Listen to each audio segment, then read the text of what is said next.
Welcome to this week's edition of The Friday Show. I'm Kiera Allen. And I'm Whitney Thomas. A few weeks ago was MLK Day. Recognizing the civil rights leader, WBUC's Trey Davis talked with Hoover students about their thoughts on the man, Dr. Martin Luther King Jr. Martin Luther King Jr. Day was this past Monday, and some students from Hoover feel he was an outstanding man and admire him for his boldness. I feel like his actions, they inspired everybody. Being a leader of the civil rights movement means a lot, you get threatened a lot, you face a lot of fears, It's really tough. You have to be really strong.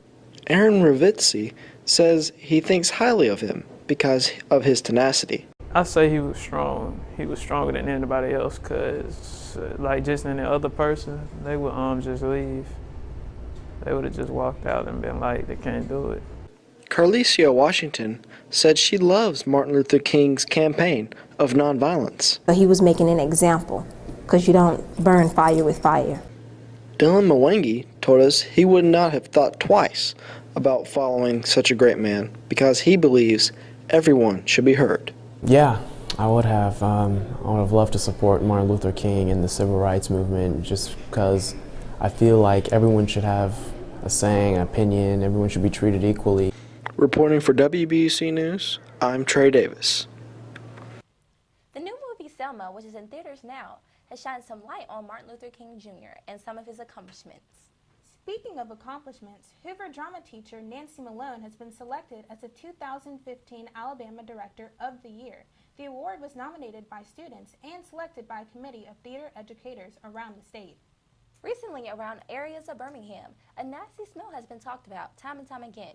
My co-anchor Whitney Thomas and reporter Cassidy Bradley dug deeper and found that the story is 30 years older than it seems. If you have been down Stadium Trace in the past few months, you've probably noticed an extremely malodorous smell. If you haven't, these few Hoover High School students can give you an idea of what it smells like.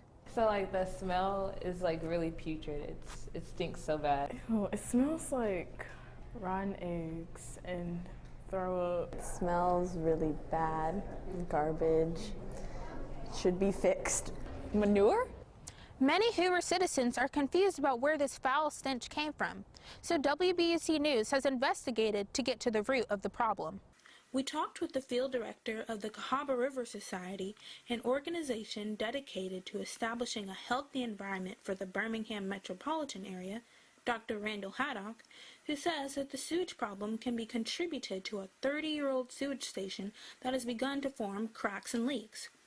So when it rains, the rainwater causes the pipes to build up pressure. Rainwater is going in and flushing out everything, which is rainwater and sewage. Dr. Haddock also revealed that Jefferson County sewage systems have been in need of repair for years, but got severely delayed by the bankruptcy of Jefferson County in 2010. That bankruptcy has protracted, extended the success of finishing up the settlement. Besides from the stinky smell, Dr. Haddock has witnessed firsthand that there are also other underlying problems that could lead to detrimental effects on the environment. Where millions and literally billions of gallons of this raw stuff was coming out. And I can tell you from personal experience that it wasn't just rainwater, it was everything you could imagine that gets flushed down the toilet. So it was raw stuff, it was bacteria, it was potential pathogens and so forth. On the bright side, Dr. Haddock says that Jefferson County is well on the way to fixing its sewer systems, and that citizens should start noticing improvements by next spring in many Jefferson County neighborhoods, including Trace Crossings, because they will all be undergoing major construction. They've let the contracts to do that work very recently and are going to be undertaking it soon. These projects are not trivial, and they do take a while to implement even after the money's been committed. We're at the stage of the money's been committed, the contracts have been drawn up, people have been hired to do it, and they're beginning that, so hopefully it won't take too long now. With plans in the works for fixing the sewage problem, Hoover citizens will just have to wait and hope that the smell will leave just as fast as it came. Reporting for WBUC News, I'm Whitney Thomas. As far as weather this weekend goes, you might want to stay inside. Tonight there is a high of 52 and a low of 28, but no rain. Tomorrow will be a bit better with a high of 57 and a low of 43 and cloudy. Sunday will be rainy, a high of 57 and a low of 37. That wraps up this week's Friday show. Be sure to join us again next time. I'm Kiera Allen. And I'm Whitney Thomas. From the entire WBUC News staff, have a great weekend And go Bucks!